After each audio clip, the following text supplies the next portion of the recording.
Welcome back. You're listening to the discussion Innovation in Government, sponsored by Carasoft on Federal News Network. I'm your host, Jason Miller. My guest today is Bill Rowan, the Vice President of Public Sector at Splunk. Bill, before break, we're talking a lot about cybersecurity. We're talking about automation, this need for, there's so much more data.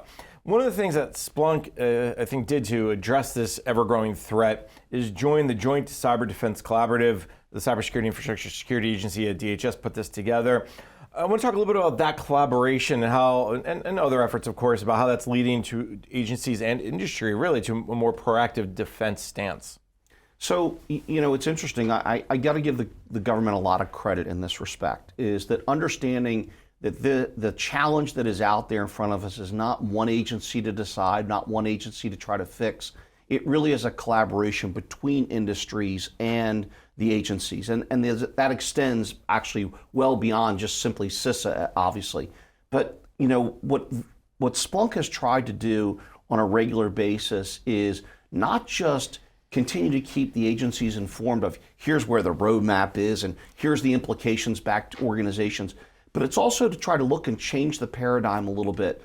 And so one of the things, for example, that has been ongoing is the work that's being done by some of the universities to understand what are the threats and how do they create coursework in collaboration with Homeland Security. Most recently, we were speaking at a forum out at the University of Nebraska where they are training the next version or the next generation of cyber operators. And how do a younger person coming out of school, how do they look at this problem a little differently maybe than somebody who has been through the transformation we've been discussing, who's been through that but had been involved in it for 20 years. So there's a really interesting combination of not just industry, not just agencies, but also the university system, and how do we continue to work in a loop that we continue to strive to improve our processes and share information, not just with one company, but in the case that we're talking about with DHS, it's a collaboration of multiple corporations looking at this challenge.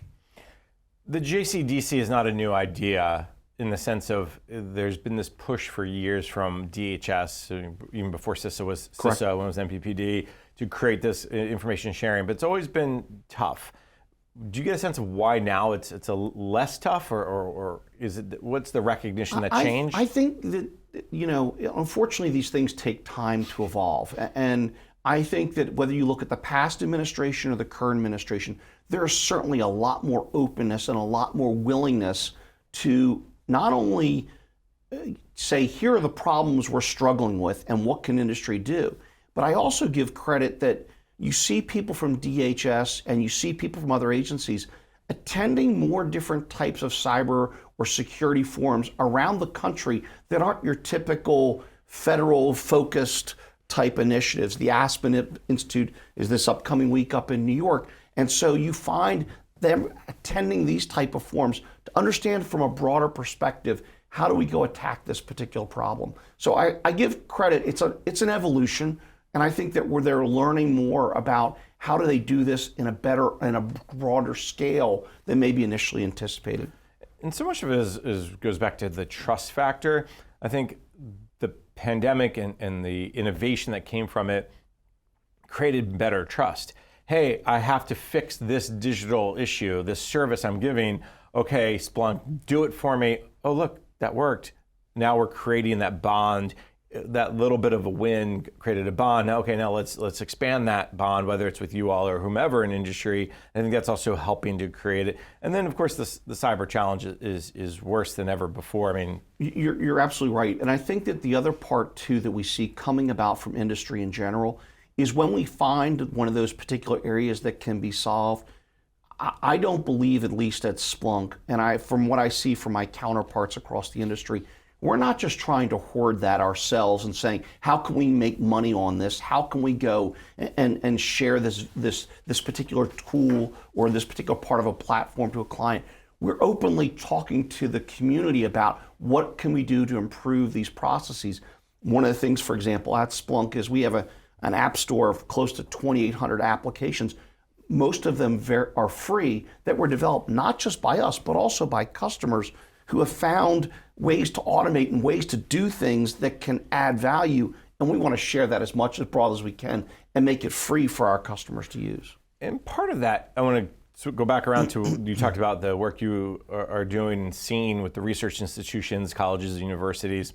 That's coming from that community as well, because Correct. that's always been much more open, much more sharing. And I think as you see, okay, we have to change the way we train, we educate the cyber workforce today and of the future, they're used to that experience too. I think that plays into it. Absolutely. And by the way, sometimes the things that universities are worried about when we think about PII data, et cetera, is that they're also used to looking at a multitude of different work, whether it's research work, they may be trying to, they've got some grant from the government, they're trying to secure that. They've got student data, they've got systems, again, most universities, again, are the foundation of these multi-cloud environments. They're going to have some aspect of on-prem. They've got students working remotely, students on campus.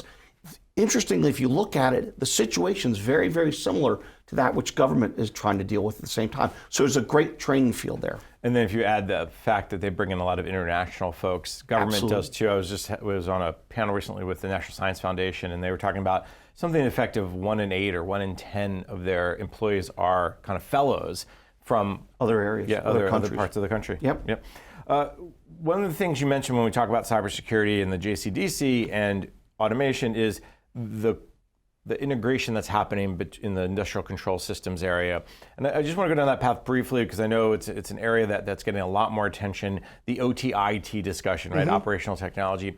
What are you starting to see? Are you starting to get more requests from your federal partners, from your federal customers to help us with this OT challenge as it relates to the IT challenge of cyber? So the industrial systems it's not a new thing. I mean, we go back and look at, what happened at Home Depot or what happened at Target and the way some of these systems were penetrated. The question becomes now, how are we correlating what's going on in those environments?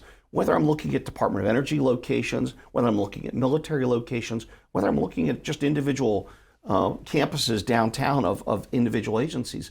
And so the question becomes, how do we help correlate? Most of those industrial systems have typically had tools to be able to monitor what was going on. But the question becomes, were they being correlated and compared to what was happening on the IT security side? In most cases, they were not. And so now the question becomes, how are we using that data as a part of just any other data stream and making sure that those, as we talked about earlier, those little blips in there are more than just the heat went up a little bit. Why did that happen? What was the event and can we correlate that to potential other events that are happening on our traditional IT side? There's a lot of industrial control systems that people don't think about in the government. You talked about energy and DoD, easy ones. GSA is an example, a lot of federal buildings.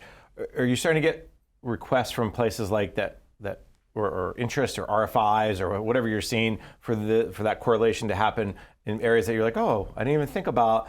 I can think of the National Park Service as an example with all their national park buildings that have industrial control systems. Are you starting to see some of those? It's those. It's extending to regional municipal airports. We've got a tremendous amount of industrial control systems in airports that people don't necessarily see, but are absolutely paramount to the operation of the airport. That we're seeing it as it extends back into organizations that are responsible for managing water safety. All those systems are potential threat vectors, and as much as they are not just necessarily the threat, but are we applying good cyber hygiene to those areas as a part of our normal operation? And I think that's the part that the transformation that we've gone through is allowing us to say, well, I can manage that system no different than I manage that server inside a data center here or at one of my cloud service providers. And now if I can normalize that data and start to look at it holistically, it's going to make the job that much simpler. Again, we talk about automation. How do we add automation to those processes to be able to streamline those responses? Bill, we've talked a lot about cybersecurity. I'm going to ask you to look forward a little bit. We're just about to enter that season of predictions. Everyone loves their predictions. It's 2023 almost. What are some of those trends, or what are some of the things you are kind of looking forward to in 2023 beyond, we know, the ever-increasing cyber threat? What are some of those other areas of digital transformation?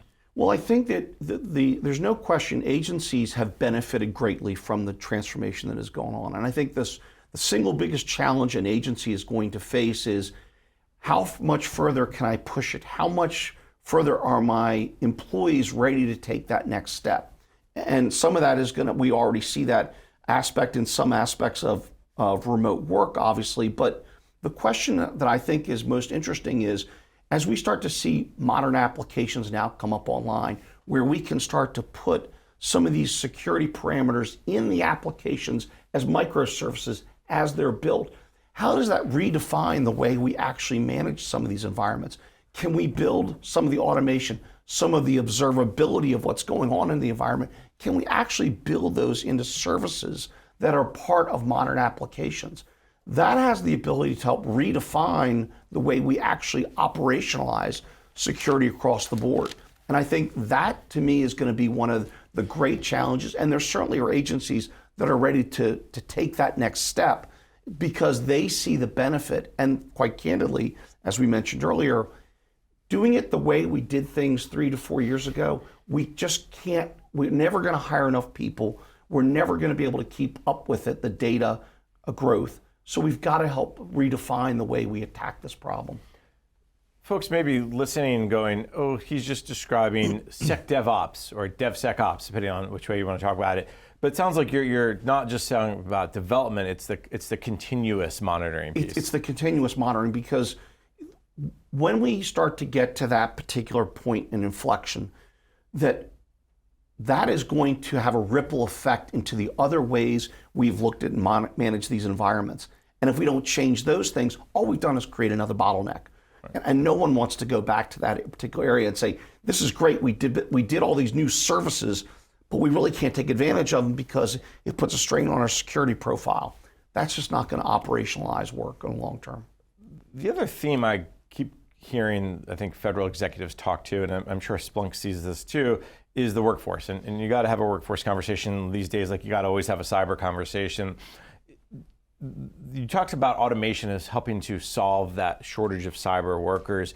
Are there other ways agencies can kind of solve some of those shortages? And we're not talking about doctors and nurses or folks, but are there tools that automation or whatever can help you with that can, hey, you don't have to do this repetitive thing anymore? I mean, robotics, process automation, of course, but what are you starting to see in that world? You know, it's really kind of two different folded issue. There are a variety of platforms that are out there, or tools that are out there that are open source, and customers are building their own kind of operations based upon those.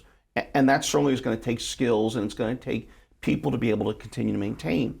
The other part is to look at how do we help retrain part of the workforce and keep that workforce, operationally savvy. And one of those things is, whether attending our conferences and getting hands on keyboards and learning, but we see a renewed interest from agencies and customers to say, not just around Splunk, but around other platforms. How do we learn more? How do we use some of the pieces that are standard to be able to make an impact, and at the same time, we're retraining the workforces that are there? There's so many pieces and parts of tools that I'm sure we all don't use enough of. I mean, Splunk probably says, well, if you use this, I didn't even know that existed. Absolutely. Yeah, I'm sure that happens all the time. We see it on a regular basis. And to be fair, no different than most of our email accounts. We don't know how to do it. Our cell phones. We know how to do probably about 50 to 60% of what's capable in the tool. You learn it, and that's all you ever use.